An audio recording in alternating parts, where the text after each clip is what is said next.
So tonight is a special night for us because we are celebrating Jeff Rubin's new book, A Map of the New Normal.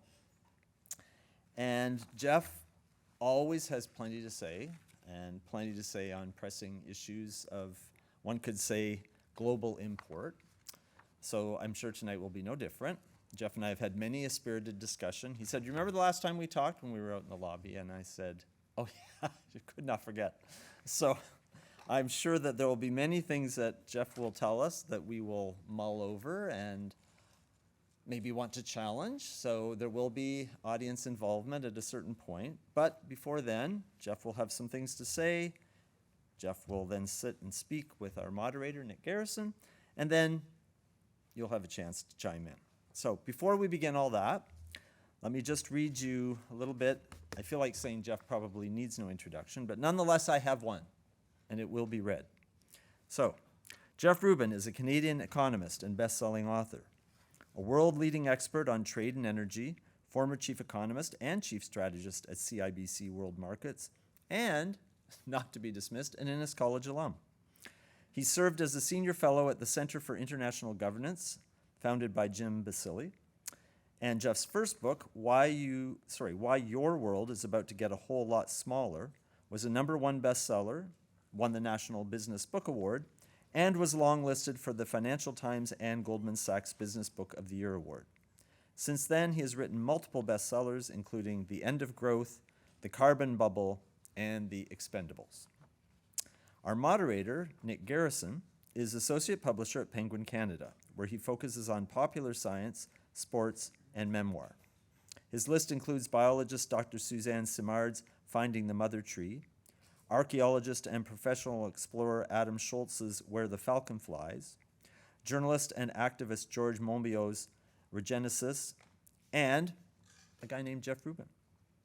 His recent titles include U of T alumnus Roy Ratnevel's Prisoner number 1056 and Sundance chief and activist Reuben George's It Stops Here. He has published bestsellers from hockey legends Bobby Orr, Gordie Howe, and Wayne Gretzky. Before joining Penguin, Nick was an editor at Random House and Doubleday Canada, where he worked with important public thinkers. He is an alumnus of Victoria College, but we will not hold that against him. So without further ado, we have Jeff Rubin.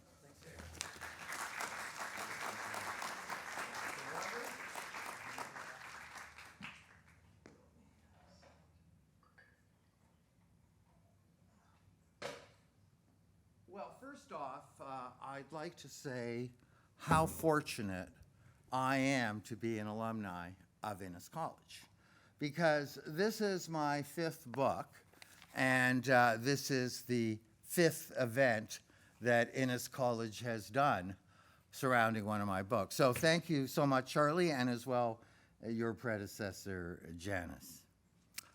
I'd like to talk to you today about economic sanctions. You've probably heard the term in the media quite a lot recently. Sanctions are by no means new. They're as old as history itself, but the full force of sanctions came really into focus during World War I. Woodrow Wilson, the President of the United States at the time, and an ardent fan of sanctions, says that they suffocate a country and take away its will to fight. Well, they did more than suffocate, they decimated. The National Health Office of Berlin estimates that 750,000 Germans starved to death during World War I as a result of sanctions, and another 300,000 in the Ottoman Empire, whose ports were also blockaded.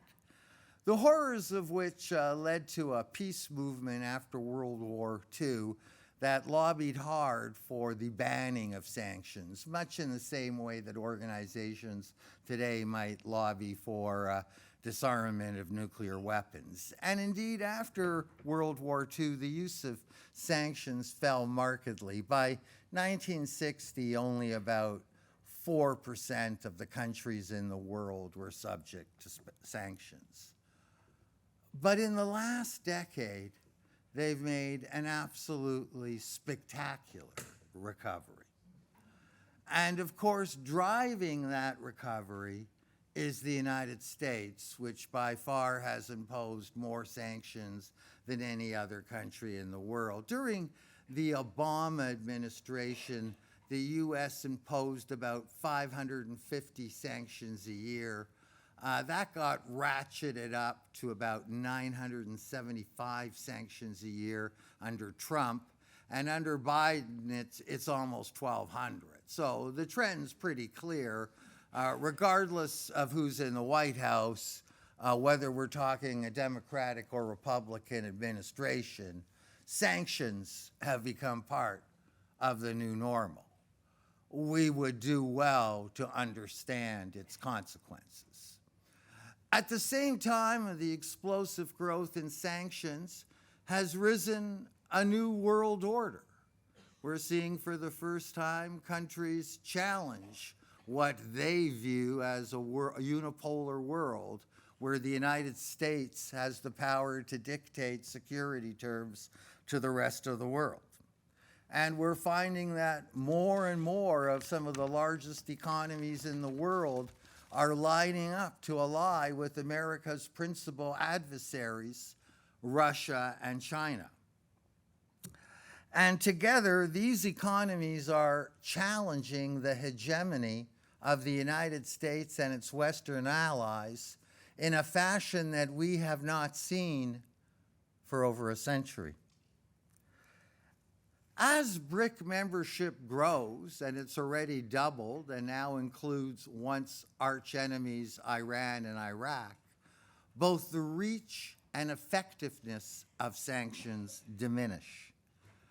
Instead of isolating Russia in a world community abhorred by its invasion of Ukraine, what sanctions have done is fractured the world economy into competing geopolitical blocs. We've now had sanctions for 2.5 years. What have they achieved? Well, the sanctions imposed on Russia, as you may recall, were advertised as the most severe ever imposed against a country in the post-war period. But in today's highly interconnected global economy, sanctions can become a double-edged sword and wound the very countries that impose them. Contrary to widespread predictions of Russia's economic collapse, the Russian economy experienced a brief downfall, but not out of line with the declines in GDP seen in the UK and Germany, and indeed the whole Eurozone, which fell into recession and has only recently recovered from. And sanctions certainly haven't stopped the war machine in Russia, which is now into its 3rd year of war, and in fact, if anything, has encouraged the transformation of the Russian economy into a war economy, something that Russia has had a long history of during its Soviet era. As it turns out, sanctions haven't worked for 2 reasons. The first is that Russia's been living with sanctions for the last 100 years. Shortly after World War I, all the sanctions that were imposed against Germany were turned against Russia. So they've got lots of experience in sanction-proofing their economy. The second is that unlike in the past, Russia's not alone anymore.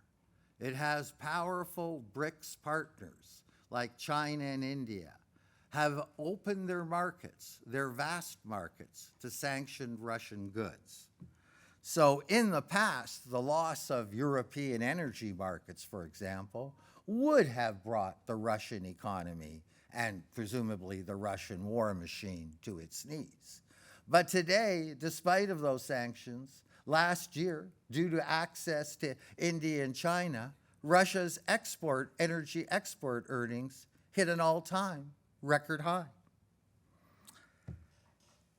Sanctions not only have changed where Russia sells its energy, it also changed what currency it sells its energy in, and that may have even more profound effects than where it sells its actual energy. Like the energy sanctions themselves, the US and Western allies' attempts to cripple the ruble has backfired. Not only has the ruble not fallen as was designed, but instead, those sanctions have compelled a fundamental change in Russian policy. Up until the sanctions, Russia received dollars for all of its energy exports. Today, it receives only rubles. And that's had a domino effect because Saudi Arabia and China, which is the largest energy trade in the world, that also used to be in dollars, is now conducted in yuan. And other OPEC producers like Iraq are also eschewing the US dollars. So the attempt here has effectively ended what has been a 50-year reign of the petrodollar. And the US risks much more than simply losing the petrodollar status. The US risks the much greater prize of having the one and only reserve currency of the world. You see, because what the Biden administration didn't fully realize when they've confiscated $300 billion of Russia's central bank's foreign reserves was that it was undermining one of the pillars of the US dollar reserve currency status. Up until then, central banks loved to hold US dollars. It was an insurance policy against financial instability. But now suddenly, those dollar assets became a ticking time bomb because at any moment in time, a decision could be made in the White House to confiscate those assets, and a central bank would have no way of hedging that risk, except, of course, to reduce their US dollar holdings.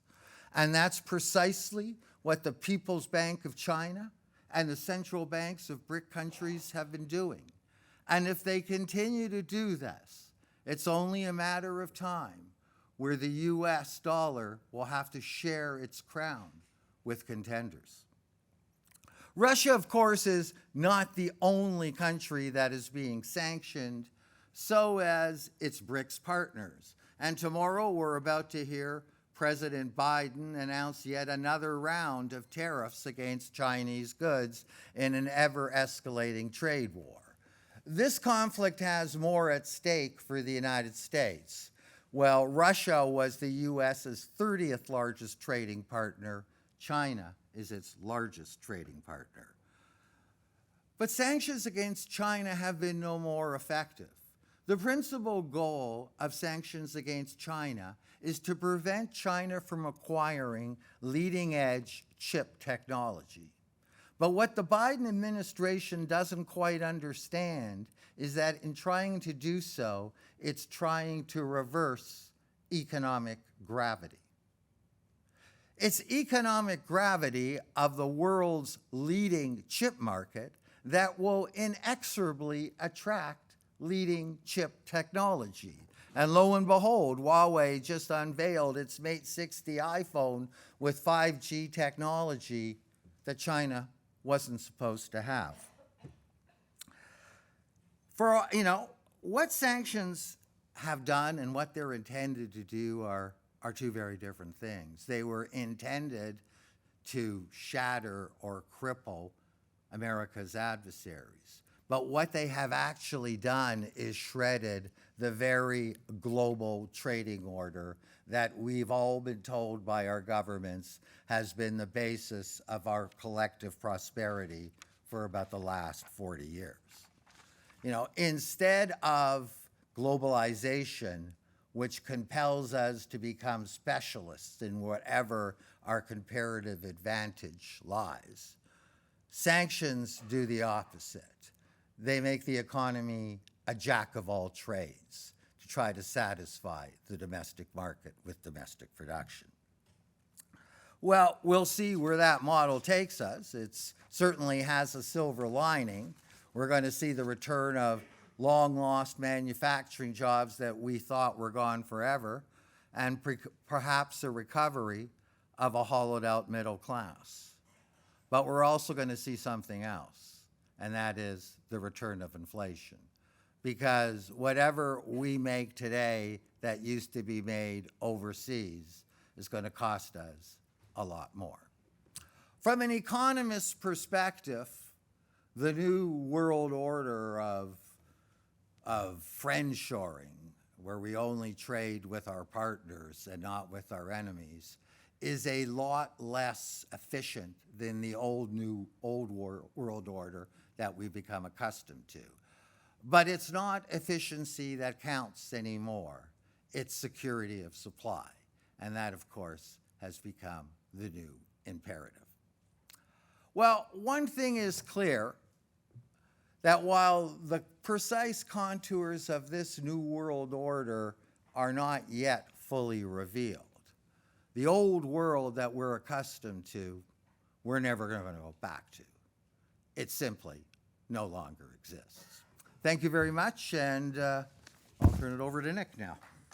Thank you.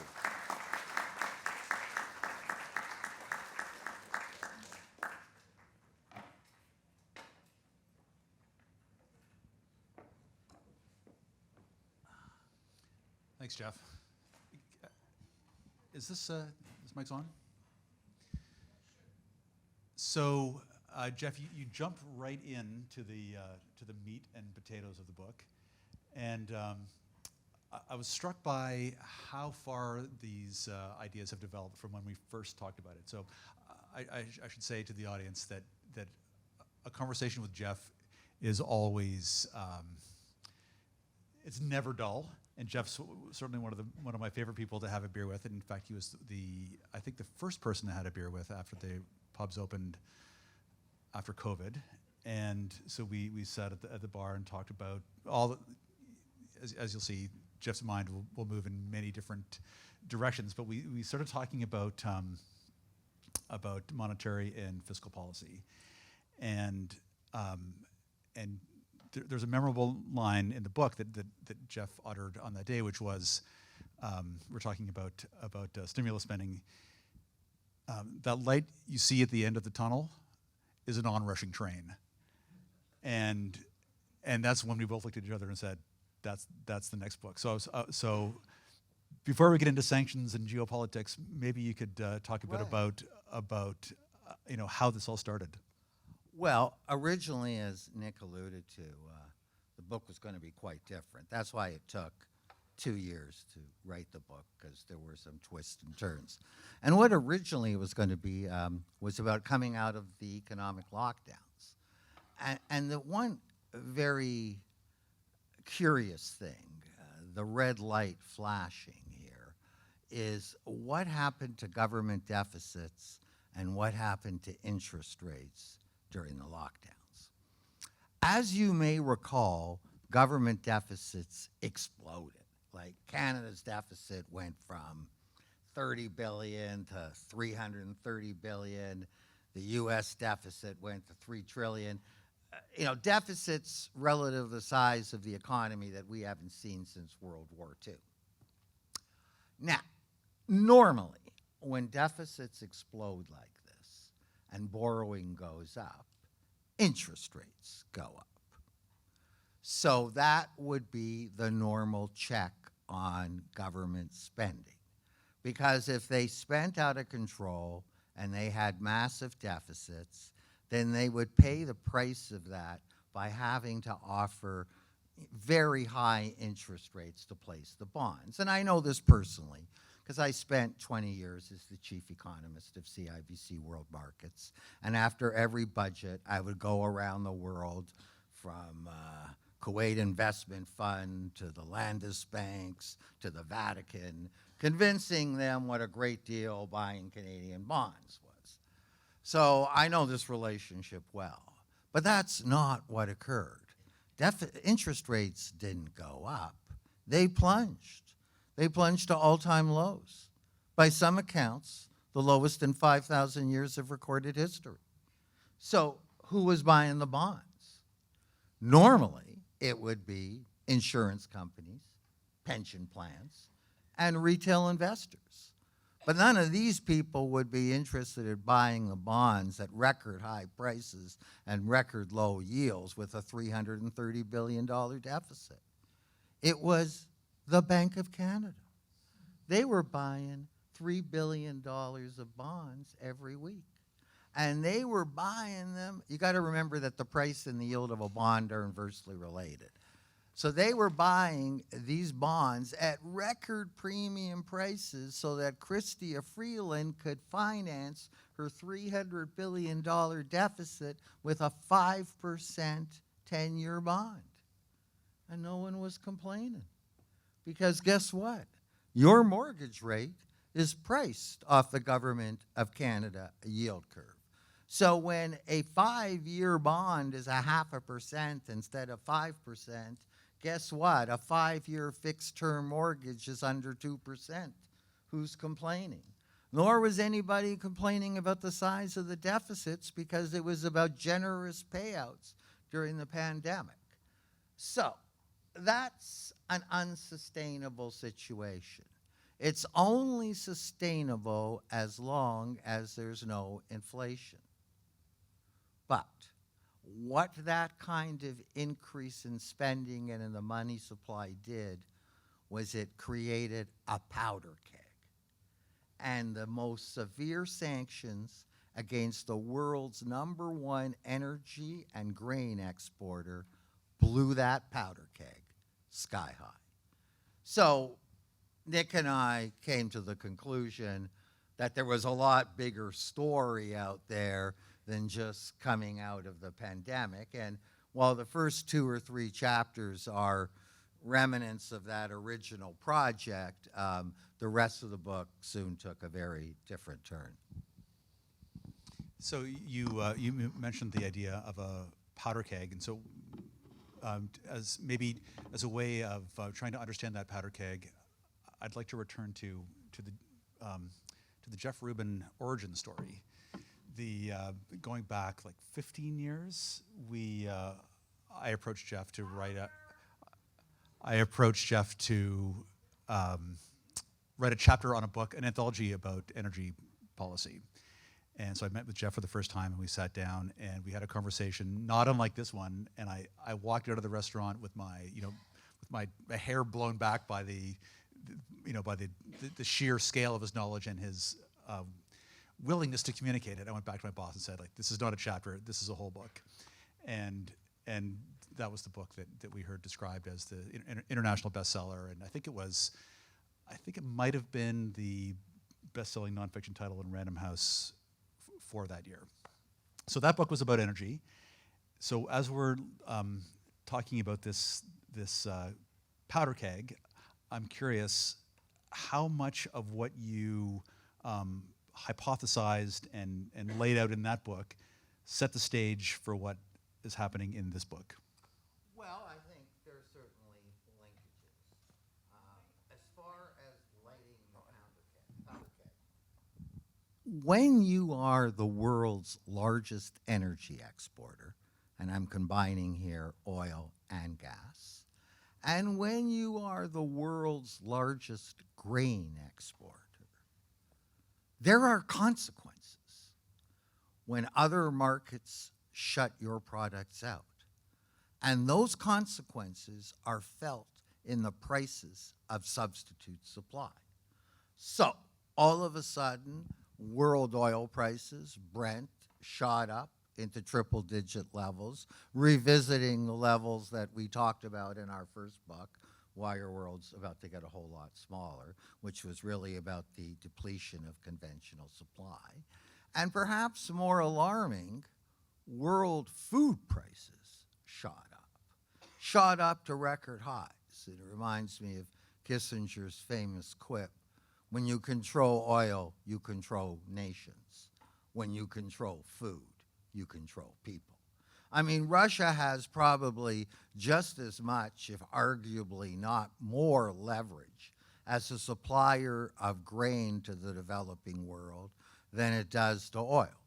For example, in Cairo, a city of 20 million people, only 2 million people drive cars, but all 20 million eat.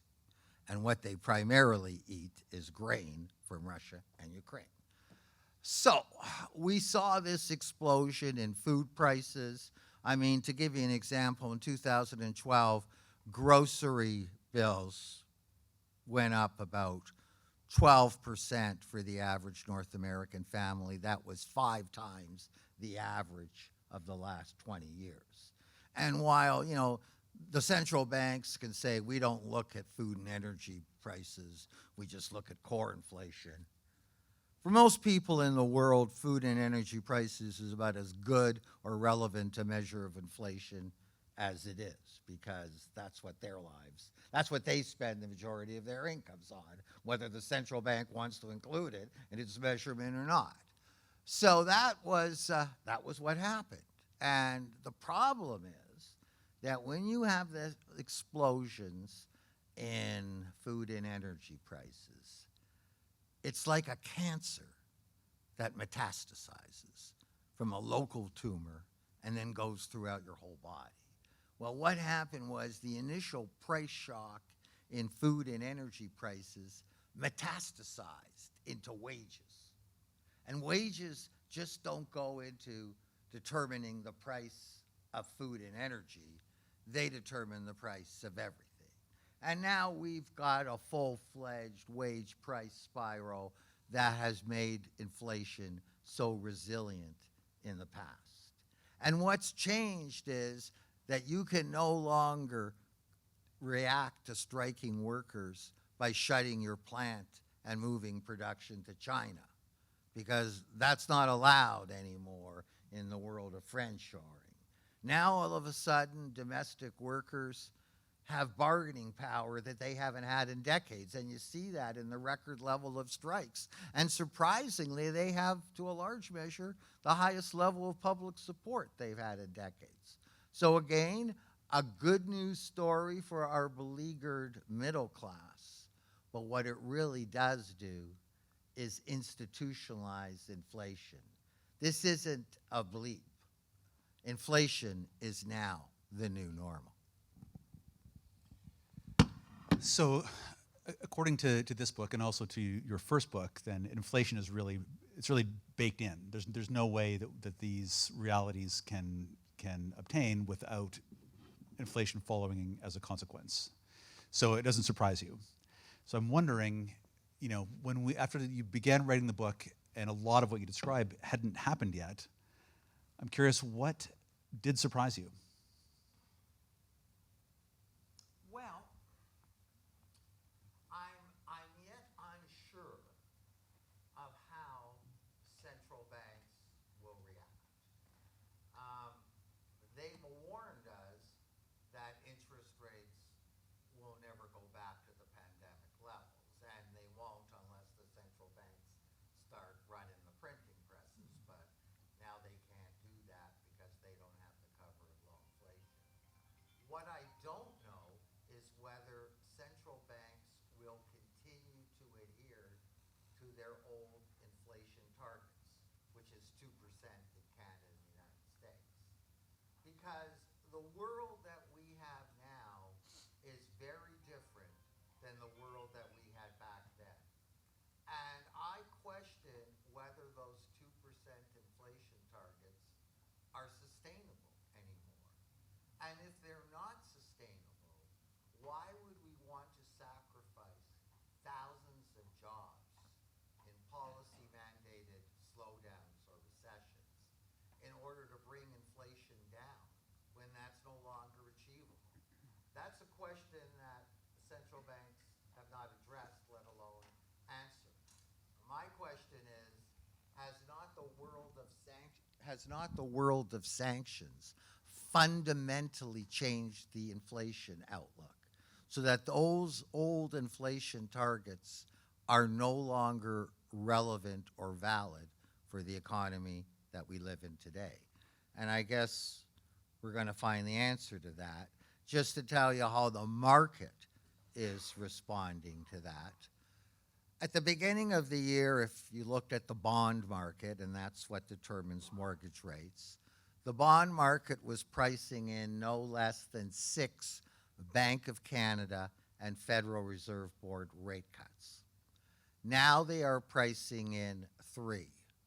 By the summer, may I boldly suggest they will be pricing in none. And if that happens, bond yields are going up, and with them, mortgage rates. So I'm trying to follow along with that, but it seems to tie into what you were speaking mostly about in your first comments about sanctions, which is that we have found ourselves in a struggle in which we turn out often to be our own enemies, and that this struggle is fraught with all kinds of unintended consequences. Is that fair to say? It's opened up a Pandora box of unintended consequences. Microphone. It's opened up a Pandora box of unintended consequences that just mount and mount on each other. And, you know, I don't know if this was flawed by design, but certainly what was not recognized was how important non-Western markets had become. And again, energy is the litmus test here. You know, I mean, they blew up the Nord Stream pipelines, and they sanctioned Russian oil, and they sanctioned Russian coal, and everything they sanctioned ended up in China and in India. So what was the end result? The end result was that Germany ended up with the highest energy prices it's ever seen in the post-war period, and that's a legacy that certainly threatens the viability of German manufacturing. What's true for Germany is also true for much of Western Europe. Not a problem for the United States because, of course, they replaced all that cheap Russian gas with American LNG, and it's been a bonanza for the American natural gas industry. But as I say, you know, in a world of interconnected global links, sanctions are a double-edged sword. And I think there was absolutely zero recognition given to the injuries that it may impose on the countries that wield those sanctions. Now, you know, when Biden saw $5 a pump gas prices, and certainly grocery prices and food prices have been a huge political issue, not just here, but in Europe as well, I think as time goes by, people are, like such as myself, are beginning to question that. But in terms of policies, there's been no shift, and as I say, tomorrow, President Biden is expected to announce yet another round of tariffs on Chinese goods. I remember, and so does Nick, because he was the editor on my last book, The Expendables, how the Democrats used to derisively criticize Trump for tariffs and argue that tariffs were simply going to push up inflation. And yet not only has Biden not reduced a single tariff that Trump has imposed, but now he's added his own. The goalposts have moved. Sanctions and economic warfare is the new normal. So we have, a lot of my questions have drawn out the commonalities between all of your books. One thing that stands out as a departure is that in the previous books, Russia really only appears as an energy exporter, really a small player in your previous books. In this one, Russia plays a huge role. What happened? Like, why now is the question. Well, you know, the book is primarily from an economic perspective, but I thought that I had to provide a certain geopolitical context that is lacking in the fog of war. And we see things through the fog of war. You know, as far as Russia's concerned, this isn't Putin's war. Putin isn't the only one of 144 million Russians who object to the doubling of NATO after NATO gave its assurance that wouldn't happen, and whose entire European border, with the exception of Ukraine and Belarus, has NATO missiles aimed at it. And President Xi isn't the only person out of 104 billion people in China that believes that Taiwan should be part of China, since it has been since the 17th century. That, you know, if we listen to our media, this is the clash of unambiguous good versus unambiguous evil. That our opponents are not just opponents, but demonic. May I suggest that this is a lot more about Game of Thrones than good versus evil. That the U.S. doesn't have a defense budget bigger than the entire GDP of Africa simply to defend democracy. It has other interests and motivations at stake. That being the case, I mean, if you were an American policymaker, if you could change rearrange the chessboard or change the rules of the chessboard, what do you think would be a more? And I'm sorry, this is maybe too open or too. Maybe I'm giving you too much room for this question, but what could they do differently? Well, I think there will be changes, probably, you know, within the next 6 months. Some things will change, some things will not change. I think the war in Ukraine would come to a very sudden and swift conclusion if Donald Trump is reelected President of the United States, because Donald Trump does not think that Ukraine, or for that matter, Latvia, Lithuania, Estonia, is vital to U.S. interests. The China-U.S. war, which Trump really started, I don't think that will change at all.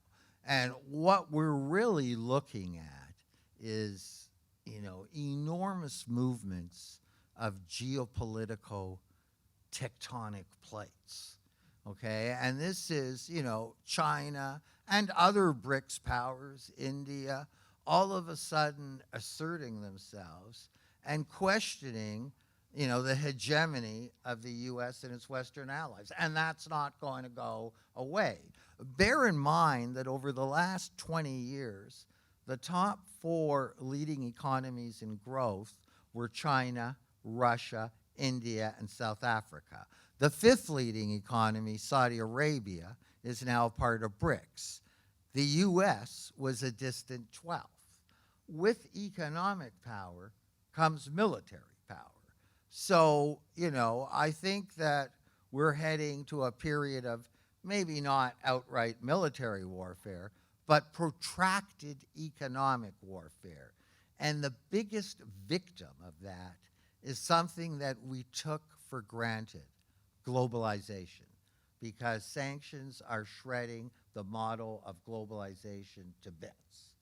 And, you know, that's why companies like Apple are sitting on a chasm that could become, sitting on a stripe that could become chasm-like. If we go into economic warfare, China doesn't need Apple, but Apple can't live without China. I mean, if Apple has to produce its iPhones and iPads in Cupertino, California, where it's based, paying $15.50 an hour labor, instead of buying its products from Foxconn, who pays $1.50 labor, guess what? You can't afford to buy an iPhone or a Big Mac. So you use the phrase "all of a sudden." So these tectonic plates have been converging over decades. Why now? Why has this flared up over the course of the writing of one book? Sanctions. I mean, you could argue that there was already underlying, perhaps inexorable shift in trade between BRICS countries, and that Russia had already taken measures to tilt its energy trade towards Asia, particularly China and India. But that was a gradual movement. Then all of a sudden, when you suddenly ban Russian energy exports to the market, well, that enormously accelerates the changes. And let me point out something to you. The war in Ukraine will be over in a year or so, but the changes that it has catalyzed are here for decades. You don't build 13 LNG terminals as they're doing in Western Europe simply to replace 1 year's supply of Russian natural gas. And you don't build the Siberian 2 pipeline from Siberia to China to simply supply China for 1 year of natural gas. These kind of infrastructure investments require decades of use. So the huge changes, those tectonic shifts in energy change, they're now locked in. They're locked in by billions of dollars of investment, and it really no longer has anything to do with what happens in Ukraine. So my next question was going to be whether you can envision any scenario in which the North Atlantic powers and the Eurasian powers find a way to cooperate. But I think you may have just answered it by saying that they have now sort of pulled or locked the door on the way out, right? That with this infrastructure, you're saying has put us in a situation where cooperation now becomes impossible. Is that fair to say? Well, yeah, I mean, it becomes irreversible, okay? That, Russia is going to continue to supply China with the bulk of its natural gas. The American LNG is going to continue to replace Russian natural gas. Now, on the broader geopolitical Western Europe, where it fits into Eurasian, I think that's still an open question. I mean, France made it clear that it had no intention of getting involved in a Sino-Chinese, Sino-American fight over Taiwan, and most Western European countries would agree with that position. If Trump becomes elected, I guess that too is a double-edged sword. He would bring an early conclusion to the war in Ukraine, which is something that I'm sure France and Germany and the UK would like to see. But at the same time, would the U.S. continue to be committed to NATO? They certainly would require a much greater fiscal commitment on the part of Europe's NATO partners if the United States was still going to be in it. So I think on the geopolitical front, there's a lot of moving parts. I think we'll get a clearer understanding of that after seeing the November elections in the U.S., but there's certainly a very good chance that the next administration in Washington will be a Trump administration, and that will be a game changer for most of America's NATO partners. So the chessboard, from the way you answered the last question, the chessboard seems to be complicated by the fact that there aren't exactly two sides, right? You have the Western countries have diverging interests in some cases, right? You mentioned earlier how the United States benefits from higher energy costs in Western Europe, and how their policy goals in Ukraine are different as they are in China.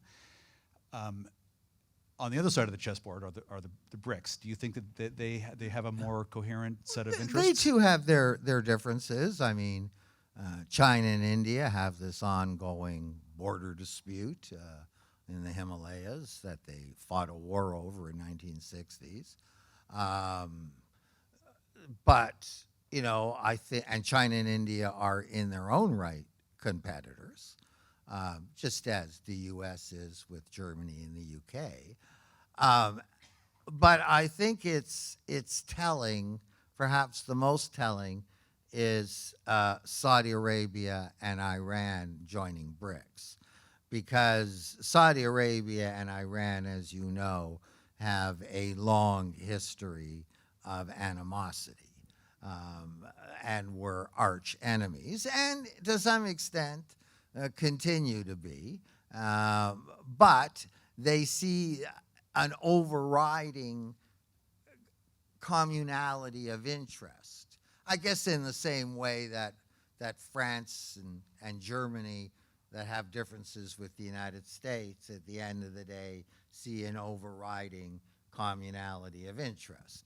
So, Russia, India, China, that's all sort of a natural alliance. But Iraq and Saudi Arabia, that's an eye-opener, as is an eye-opener when Saudi Arabia says, we're not taking dollars anymore, we're taking yuan. That's a new normal. So what do you? This is an important part of the book. What do you see replacing the American dollar as a currency to trade energy? As a petrocurrency, I put my money on the currency of the largest energy exporter in the world, and that just happens to be Russia. So I would say the ruble. As far as reserve currency, it certainly wouldn't be Russia. Russia doesn't have nearly as large an economy, but I would say the yuan. And you see, here's the thing about the reserve currency. It's not just that central banks hold it in its foreign reserves. It's the currency of international trade. If Malaysia wants to export something to, I don't know, Indonesia, guess what currency they use? They use the U.S. dollar, even if there's no U.S. goods involved. That's what a reserve currency does.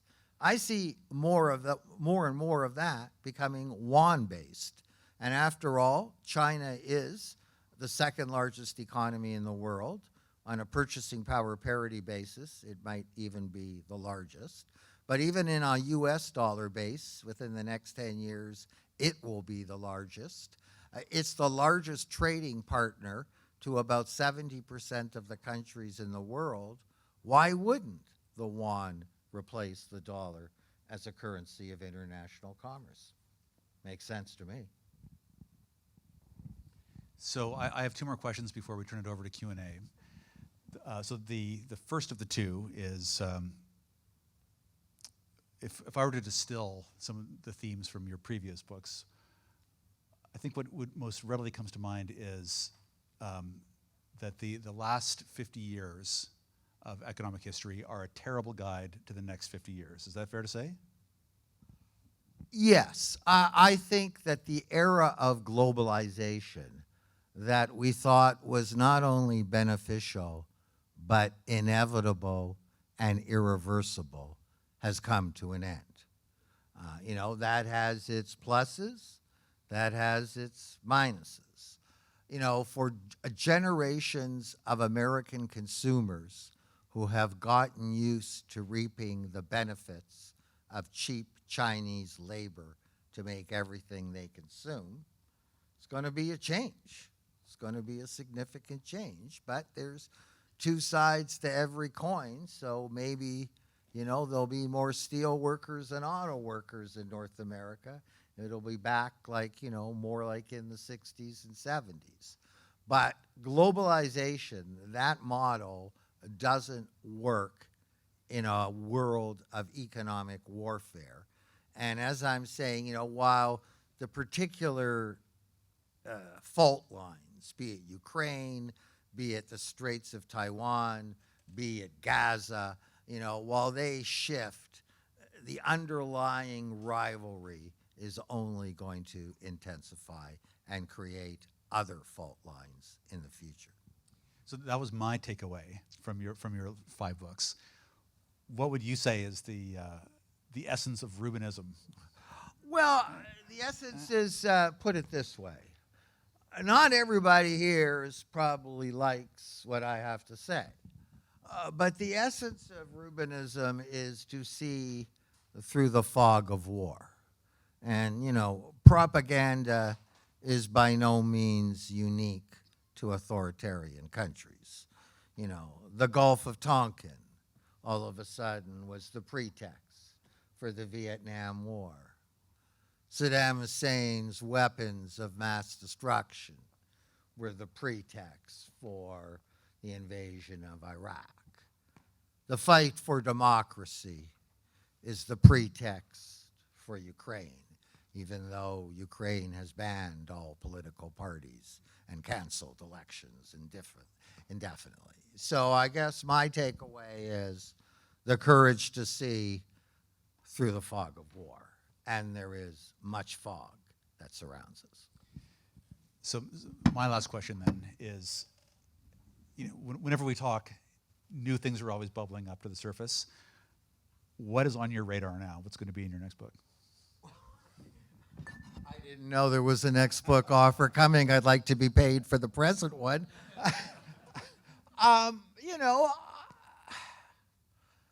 Deglobalization has been a theme of many of my books. That's one route.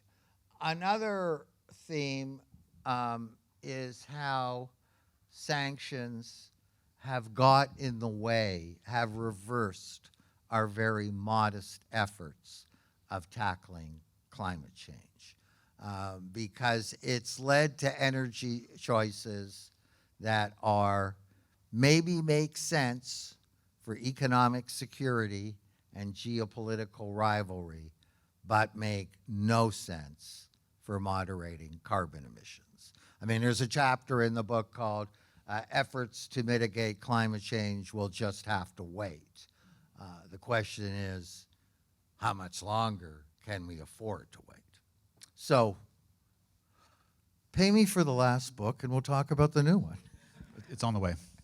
It only goes on sale tomorrow. Okay, so I'm sure that there are questions in the audience. There is a mic circulating, and please don't make the mistake. Oh, it's two mics circulating. Please don't make the mistake that I made and Jeff made by not using the mic, because none of this will be recorded without the microphone. So maybe you'd like to go first. So the mic's on the way. Thank you for this wonderful talk. I wonder if you would like to step back into your Wood Gundy hat and tell us what you'd be telling your investors today, given this scenario. Well, I haven't worn that hat for 20 years, and I sure as hell don't miss it. But I do have a few comments to that regard. The mortgage market is a very dangerous place for both borrower and for lender. First, let me talk from the perspective of a former managing director of an investment bank. CIBC, my former employer, TD, and BMO have $130 billion of mortgages, about 30% of their total mortgage book, in what is called negative amortization. Beware of fancy terms because they conceal scary concepts. Negative amortization is where your monthly mortgage payment doesn't even cover all of the interest. So the unpaid interest gets capitalized onto the size of your loan. So instead of paying your mortgage off over time, as is the common practice, your mortgage gets bigger over time. This is occurring at the same time as housing prices are falling. It's reminiscent of 2008, because when people don't have any equity in their homes, and when housing prices fall, instead of sending in a mortgage check, they mail in the keys. So that's the scary part for the lender. Here's the scary part for the borrower. Mortgage rates aren't going down. Mortgage rates are going up. And it has nothing to do with the Bank of Canada raising interest rates. Because we have in today's Government of Canada yield curve, and that's what mortgage rates are priced off, a thing called a yield curve inversion. And that means that long-term interest rates like 5-year, 10-year government yields are below the Bank of Canada's short-term target rate, the ones that they adjust every 6 times a year at their annual meetings. That's a very unusual circumstance. Normally, government bond yields are 100, 150 basis points higher than the central bank rate target.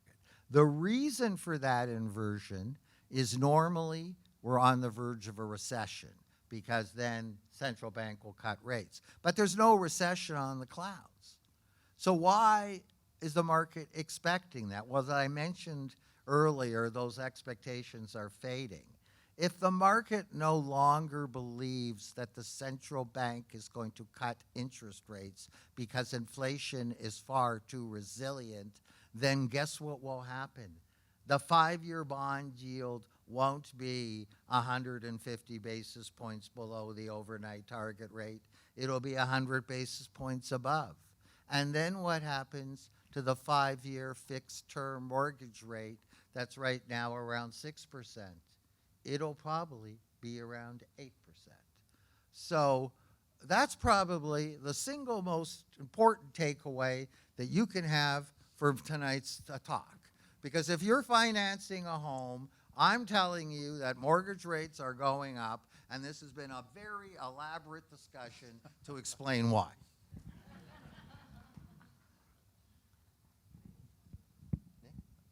So I think you had your hand up earlier. Sorry. E equals MC squared. My mom's recipe for biscuits and pablum. It opened the door to quantum physics if you saw. Okay, Oppenheimer. sure. In a parallel world. Treasures are objectives. Big observations make viable statements. The laws of music. Vivaldi was the roots of Beethoven. Beethoven was the roots of Tchaikovsky. Tchaikovsky in the War of 1812 was the roots of folk music. Folk music was the roots of rock and roll. Rock and roll is the roots of you write in the blanks, of the constitution, of the laws of music in 200 years, the cosmos of gender sensitivity. A lucrative vision is, what will music be like in 1 billion years from now? Is that the Novo question? organum. The stomach is a political institution. You write in the Constitution for the map of a new normal. I'm not sure I really get the question. Do you, Nick? No. No. Sorry, I just didn't get it. So you had your hand up here. That's good. Yeah, I was just thinking that I think your analysis is brilliant. The one thing that I didn't hear in it that seemed to be conspicuously absent is AI, in the sense that it just seems that this is a kind of downward spiral, whichever way you look. They've taken the system, pushed it past its tolerances, and there's no way back. But there's one variable which is completely different than anything that's preceded. You know, there's no precedent for it, I don't think. And that is this huge quantum increase in productivity which AI provides as a potential. And so if you could speak to that, that'd be very interesting. Well, I mean, in some sense, this is the essence of the chip war, which is the focal point of the trade wars between China and the United States, and particularly the application of AI technology to military hardware and guidance systems. And that's certainly a focal point of America's efforts. I think that economic gravity will prevail, and that America will not be able to keep China, 10 years behind. That one way or another there'll either be workarounds around the sanctions, or indeed a tremendous spur to the development of the Chinese semiconductor industry as well, that it's gotten from these sanctions. If your more general question is, how do we deal with AI technology, be it in China or here, I myself have a certain degree of skepticism whether it will have the productivity enhancements that certainly the stock valuations of companies like NVIDIA would suggest. You know, it certainly has been the lifeblood of the stock market. We have seen companies, you know, with all of a sudden with GDP-like market capitalization. I think there could be a red light there. I would get back to my comments about interest rates. You know, one of the great things about quantitative easing, the printing of money by central banks, is the biggest beneficiary of that has been the stock market. And that has led to the criticism that the rich have benefited the most because stock ownership is so, unlike home ownership, so skewed to the rich. May I point out that it's a lot easier swimming downstream than swimming upstream. And when bond yields are 0.5%, you can roll a dice on exciting new technologies. But we'll see whether that remains the case when bond yields continue to rise the other way. Over here, please. Your dark vision for the future of the U.S. reserve currency is stark. My question is about if it's the yuan next, how long until crypto? Well, crypto would be a technological substitute for dollars, where what I'm talking about is not a technological substitute for dollars, but rather a decision by central banks and economic transactions around the world to be done in some other currency. And, you know, I mean, the US dollar has not always been the world's reserve currency. Nick will know from writing in the Expendables that in the 19th century, it was the British pound that was the reserve currency. And it wasn't really until after World War I that the US dollar became the world reserve currency. Here's the one common feature of a world reserve currency, no matter what century you're talking about. Britain had the world's reserve currency because Britain was the banker to the world in the 19th century.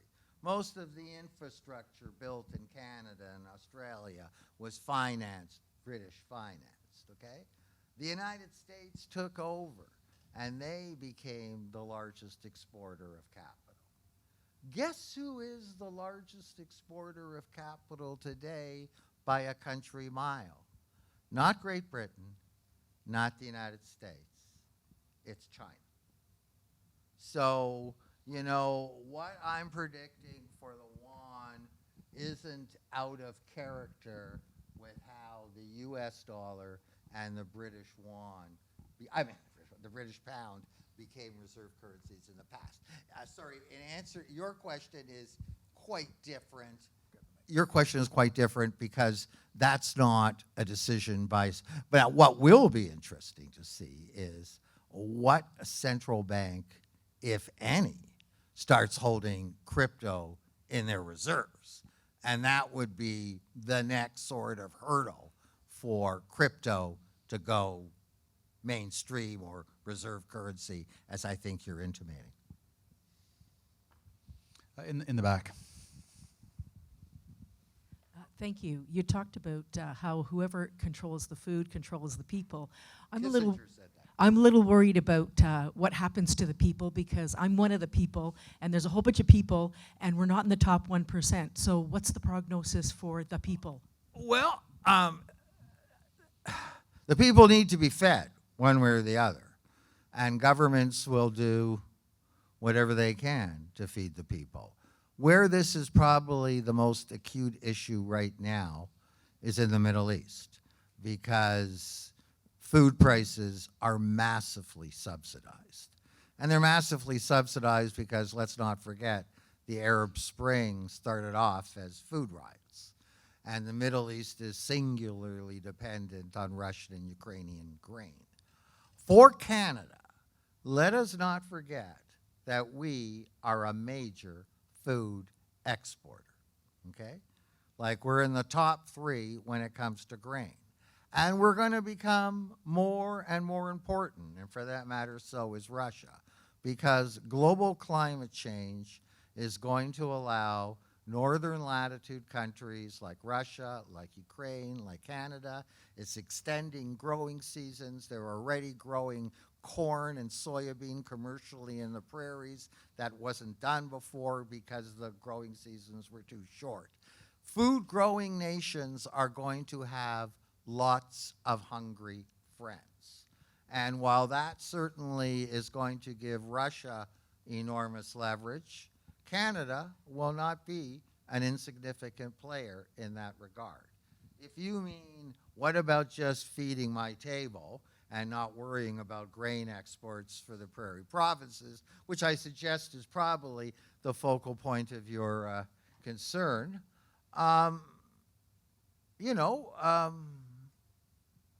it's here. I mean, food prices aren't going down. In fact, major food exporting countries are hoarding. I mean, India is the world's largest grain exporter, and they've just banned grain exports, not uncoincidentally on the eve of a major election, okay? Food's going to become much, much more of a political issue, not just in Canada, but around the world. But looking at things globally, your chances of being fed are a lot better here than in a lot of other places, and that's going to become even truer as we see more and more global climate change. Yeah, right here in the front, please. The mic's on the way. And learned a lot. But going back right to the beginning, you were talking about the government spending and interest rates. And why isn't there more emphasis on fiscal cutting back rather than interest rates? Government, the Canadian government, for example, has just been spending and spending and spending, and nobody's complaining about it, and they're not talking about it. And wouldn't that be able to reduce things, slow things down?